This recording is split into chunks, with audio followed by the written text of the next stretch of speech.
আসসালামু আলাইকুম এভরিওয়ান, কি অবস্থা সবার? আই হোপ সবাই ভালো আছেন। This is Nusrat Noor Chowdhury. Welcome to my weekly blog. এই উইকলি ব্লগটা বেশ কিছুদিন আগের আপনাদের জন্য আমি শুট করে রেখেছিলাম, সো আজকে শেয়ার করছি। আজকের দিনে আমি বেশ কিছু পার্সেল রিসিভ করি, সো আমি একটা একটা করে আপনাদেরকে দেখাই কি কি আমি পেয়েছি। আর্লিন পেজ থেকে খুব সুন্দর ডেকোরের জন্য এই ফ্রেম সেটগুলো আমাকে পাঠানো হয়েছিল। এগুলো কালার কম্বিনেশন সবকিছু খুবই সুন্দর ছিল। নেক্সট পার্সেলটা হচ্ছে রিমঝিম ক্লোজেট থেকে। তারা আমাকে একটা আইস রোলার পাঠায়, অ্যান্ড আইস রোলার আমার কতটা পছন্দ এটা আপনারা সবাই জানেন। প্রত্যেক দিন সকালবেলা আমি এই আইস রোলারটা ইউজ করি, আর মেকআপের আগে তো অবশ্যই এটা আমি ইউজ করি, তাহলে মেকআপটা খুব সুন্দরভাবে বসে।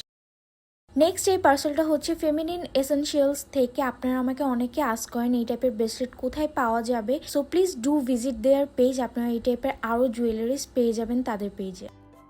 এইচবি ফ্যাশন ওয়ার্ল্ড পেজ থেকে আমাকে এই হিজাবগুলো পাঠানো হয়। এগুলোর কোয়ালিটি খুবই ভালো ছিল, আর এগুলোর লেন্থও বেশ বড় ছিল। নেক্সট পার্সেলটা ছিল একটা জামার। এই জামাটা আমাকে পাঠানো হয় অ্যাকোয়াস ক্লোজেট থেকে। জামাটার কালার কম্বিনেশন খুব সুন্দর ছিল, সো পরের দিন আমি এই জামাটাই পরে ভার্সিটিতে গিয়েছিলাম, আর এই ব্রেসলেটটা যেটা একটু আগে দেখেছিলাম সেটা পরেছি। তারপর এই তো ল্যাব ক্লাসটা শেষ করলাম। রিসেন্টলি আমার ভার্সিটিতে এত বেশি চাপ যাচ্ছে, সব এক্সামস, কুইজ, অ্যাসাইনমেন্ট একসাথে হচ্ছে। অনেক দিন থেকে আমার রুম একদম এলোমেলো হয়েছিল, আর যেহেতু আমার পুরো রুমের কালার হোয়াইট, সো একটু কালারটাও ডিসকালার হয়ে গিয়েছিল। আজকে রং মিস্ত্রি এসেছিল, যে ওয়ালগুলোতে প্রবলেম ছিল সেগুলো একটু পেইন্ট করে দিয়েছিল। আজকে রুমটা একটু ভালো মতো পরিষ্কারও করছিলাম, কারণ কালকে আমার একটা ফার্নিচারের ডেলিভারি আসবে, অ্যান্ড এই ফার্নিচারের জন্যই আমি এতদিন ওয়েট করছিলাম কবে আসবে আর কখন আমি আমার রুম টুর ভিডিওটা আপনাদের সাথে শেয়ার করব। শাওয়ার থেকে এসে দেখি আমার দারাজ থেকে এই পার্সেলগুলো এসেছে। আমি হচ্ছে এইভাবে আমার ফোন সহ ট্রাইপডটা বিছানায় রাখতে যে আমি আমার ট্রাইপডটা ভেঙে ফেলেছি, তাই খুবই ইমার্জেন্সি ভাবে আমি হচ্ছে আবার আরেকটা ট্রাইপড অর্ডার করি, আর সাথে আরেকটা বড় ট্রাইপডও অর্ডার করেছিলাম। যে এই ট্রাইপডটার প্রাইস মেবি 140 টাকার মতো আমার পড়েছিল, খুবই কম প্রাইস ছিল। আমি আমার আগের ট্রাইপডটা দেখে নতুন ট্রাইপডের এটা মিলানোর চেষ্টা করছিলাম, পরে ফাইনালি মিলাতে পেরেছি। তারপর দুপুরবেলা লাঞ্চটা করে নিলাম। আজকে আমার শুটের বেশ কিছু কাজ আছে, সো খাওয়া দাওয়া করার পরেই শুটের কাজ শুরু করে দিয়েছিলাম।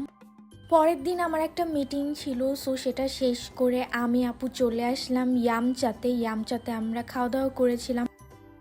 অ্যাজ ইউজুয়াল আমাদের ফেভারিট যে জিনিসগুলো থাকে সেগুলোই অর্ডার করেছিলাম। বাসায় এসে দেখি ওরা ফার্নিচারটাও এনে দিয়েছে। এই ফার্নিচারটা আমি হচ্ছে ডিসিসি থেকে কাস্টমাইজ করে বানিয়ে নিয়েছিলাম। বেশ কিছুদিন আগে আমি আমার ব্লগেও শেয়ার করেছিলাম যে আমি আমার রুমের জন্য একটা ফার্নিচার নিচ্ছি। আলহামদুলিল্লাহ আপনারা আমাকে এত ভালোবাসা দেন। আমার বাসায় প্রতিদিন কোনো না কোনো পেয়ার আসতেই থাকে। রুম একদম এলোমেলো হয়ে থাকে, এগুলোর পিকচার্স অ্যান্ড ভিডিওস নেওয়ার আগে আমি গুছিয়েও রাখতে পারি না, সো এখানে আমি একটা ড্রয়ারে এগুলো সবকিছু গুছিয়ে রাখবো। এগুলো গুছাতে গুছাতে আমার দারাজ থেকে আরেকটা পার্সেল আসে। আমি এই হ্যাঙ্গারগুলো নিয়েছিলাম আমার হিজাব রাখার জন্য। এই হ্যাঙ্গারগুলোতে হিজাবগুলো গুছিয়ে রাখলে ইজিলি পাওয়া যাবে, কারণ আমার এই সিঙ্গেল হ্যাঙ্গারগুলোতে গুছিয়ে রাখা খুবই ডিফিকাল্ট, সবসময় মেনটেন করা যায় না।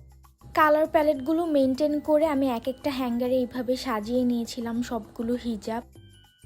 এরপর আমি আমার ফ্রুটসগুলো শেষ করে নিচ্ছি। দিনে একবার হলেও আমার কোনো না কোনো ফ্রুটস খেতেই হয়, না হলে আমার একদমই ভালো লাগে না। তারপরে এই যে সন্ধ্যাবেলা একটু নাস্তা খেয়েছিলাম, এই নুডলসটা গরুর মাংস আর আলু দিয়ে। So that's it for today's video. Thank you so much for watching. Allah Hafiz.